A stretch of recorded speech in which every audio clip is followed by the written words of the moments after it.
Big bang theory हमारे ब्रह्मांड के जन्म को एक बेहद गर्म घने अवस्था से तेजी से विस्तार के रूप में वर्णित करती है। कल्पना कीजिए कि ब्रह्मांड के सारे पदार्थ और ऊर्जा वाला एक बिंदु अचानक बाहर की ओर फट गया।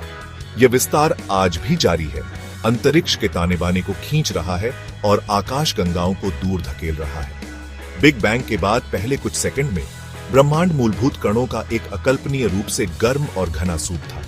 जैसे जैसे ब्रह्मांड का विस्तार हुआ और यह ठंडा हुआ, ये कण आपस में मिलने लगे, जिससे पहले प्रोटॉन और न्यूट्रॉन बने। समय के साथ गुरुत्वाकर्षण ने इन कणों को एक साथ खींच लिया, जिससे पहले तारे और आकाश गंगाएं बनी। ब्रह्मांड का विकास जारी रहा, अंततः जिससे ग्रहों, सौर मंडलों और जीवन का उदय हुआ। बिग बैंग केवल पदार्थ और ऊर्जा का विस्फोट नहीं था, बल्कि समय और अंतरिक्ष की भी शुरुआत थी, जैसा कि हम जानते हैं। बिग बैंग थ्योरी प्रेक्षणात्मक साक्ष्यों के ढेर द्वारा समर्थित है, जो इसे हमारे ब्रह्मांड की उत्पत्ति के लिए सबसे व्यापक रूप से स्वीकृत व्याख्या बनाती है। हालांकि बिग बैंग से पहले क्या था, अगर कुछ था, तो यह सवाल आधुनिक ब्रह्मांड विज्ञान के सबसे बड़े रहस्यों में से एक बना हुआ है।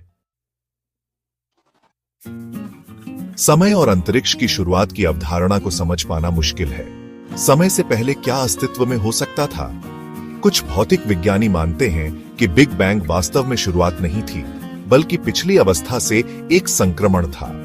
एक दिलचस्प विचार एक पायरोटिक ब्रह्मांड मॉडल है, जो बताता है कि हमारा ब्रह्मांड दूसरे ब्रह्मांड से टकराया, जिससे बिग बैंग शुरू हुआ। दो सपाट झिल्लियों की कल्पना कीजिए, जो विभिन्न ब्रह्मांडों का प्रतिनिधित्व करती हैं, एक उच्च आयामी अंतरिक्ष में टकराती है। एक और सिद्धांत, जिसे शाश्वत मुद्रास्फीति कहा जाता है, का प्रस्ताव है कि हमारा ब्रह्मांड एक बहुत बड़े बहुब्रह्मांड में सिर्फ एक बुलबुला है। इस परिदृश्य में तेजी से विस्तार की प्रक्रिया के माध्यम से नए ब्रह्मांड लगातार पैदा हो रहे हैं। उबलते पानी के एक बर्तन की कल्पना कीजिए, जिसमें प्रत्येक बुलबुला एक नए ब्रह्मांड का प्रतिनिधित्व करता है। ये कुछ ऐसे दिमाग हिला देने वाले विचार हैं, जिनकी वैज्ञानिक बिग बैंग से पहले के युग को समझने के लिए खोज कर रहे हैं। जबकि हमारे पास अभी तक कोई निश्चित उत्तर नहीं है, हमारे ब्रह्मांड के अंतिम मूल की खोज मानव ज्ञान की सीमाओं को आगे बढ़ा रही है।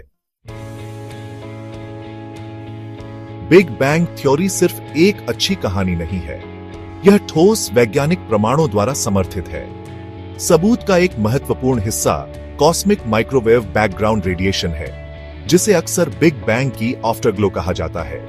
1964 में खोजा गया यह धुंधला विकिरण पूरे अंतरिक्ष में व्याप्त है और इसका तापमान लगभग एक समान है। यह बिग बैंग की तीव्र ऊर्जा से बची हुई गर्मी के निशान जैसा है। कॉस्मिक माइक्रोवेव बैकग्राउंड रेडिएशन ब्रह्मांड के उस समय के स्नैपशॉट प्रदान करता है, जब यह बिग बैंग के सिर्फ 3,80,000 साल बाद था। सबूत की एक और कड़ी ब्रह्मांड में हल्के तत्वों जैसे हाइड्रोजन और हीलियम की प्रचुरता से आती है। बिग बैंग थ्योरी इन तत्वों के सटीक अनुपात की भविष्यवाणी करती है, और ये भविष्यवाणियां टिप्पणियों से उल्लेखनीय रूप से मेल खाती है। यह एक केक में सही सामग्री खोजने जैसा है, जो रेसिपी की पुष्टि करता है। इसके अलावा यह अवलोकन कि दूर की आकाशगंगाएं हमसे दूर जा रही हैं, और यह कि वे जितनी दूर हैं उतनी ही तेजी से आगे बढ़ रही हैं, एक विस्तारित ब्रह्मांड के विचार का समर्थन करता है। यह विस्तार बिग बैंग थ्योरी की एक प्रमुख भविष्यवाणी है। भाग 5, फैलता हुआ ब्रह्मांड फैलाव में प्रमाण। किशमिश वाली ब्रेड बनाने की कल्पना करो। जैसे जैसे आटा फूलता है, किशमिश एक दूसरे से दूर जाती है। हमारे ब्रह्मांड में भी कुछ ऐसा ही हो रहा है। अंतरिक्ष खुद फैल रहा है, आकाश गंगाओं को अपने साथ ले जा रहा है, जैसे आटे में किशमिश। हम जानते हैं कि ब्रह्मांड रेडशिफ्ट नामक चीज के कारण फैल रहा है। जैसे सायरन की आवाज हमारे पास से दूर जाने पर धीमी हो जाती है, वैसे ही दूर की आकाश गंगाओं से आने वाला प्रकाश फैल जाता है। प्रकाश स्पेक्ट्रम के लाल सिरे की ओर खिसक जाता है। आकाशगंगा जितनी दूर होती है, उसका प्रकाश उतना ही अधिक रेडशिफ्ट होता है। यह दर्शाता है कि वह हमसे तेज गति से दूर जा रही है। यह अवलोकन अन्य साक्ष्यों के साथ बिग बैंग थ्योरी और एक विस्तारित ब्रह्मांड के विचार का पुरजोर समर्थन करता है। ब्रह्मांड का विस्तार एक दिमाग हिला देने वाली अवधारणा है, लेकिन यह ब्रह्मांड के बारे में हमारी समझ का एक मूलभूत पहलू है। यह हमें बताता है कि ब्रह्मांड स्थिर नहीं है, बल्कि एक गतिशील और हमेशा विकसित होने वाली जगह है। भाग 6 कॉस्मिक माइक्रोवेव बैकग्राउंड। ब्रह्मांड की एक बचपन की तस्वीर। कल्पना कीजिए कि ब्रह्मांड की एक तस्वीर तब ली गई जब वह सिर्फ एक बच्चा था। कॉस्मिक माइक्रोवेव बैकग्राउंड रेडिएशन अनिवार्य रूप से यही है।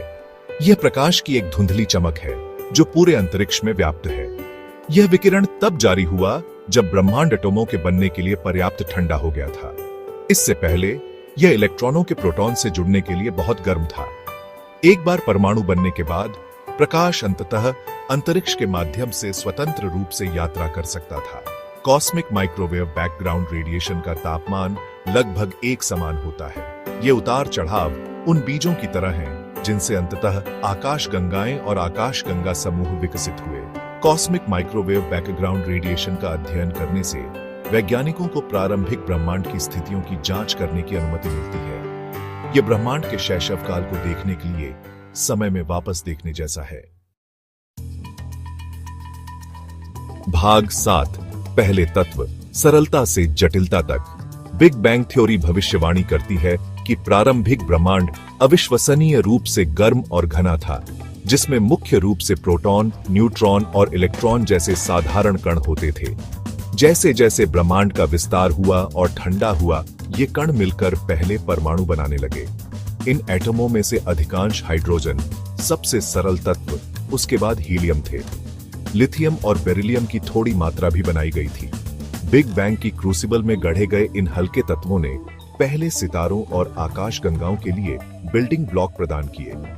इन हल्के तत्वों की प्रचुरता के बारे में बिग बैंग थ्योरी की भविष्यवाणियां उल्लेखनीय सटीकता के साथ टिप्पणियों से मेल खाती हैं। सिद्धांत और अवलोकन के बीच यह समझौता प्रारंभिक ब्रह्मांड के बिग बैंग मॉडल के लिए मजबूत समर्थन प्रदान करता है।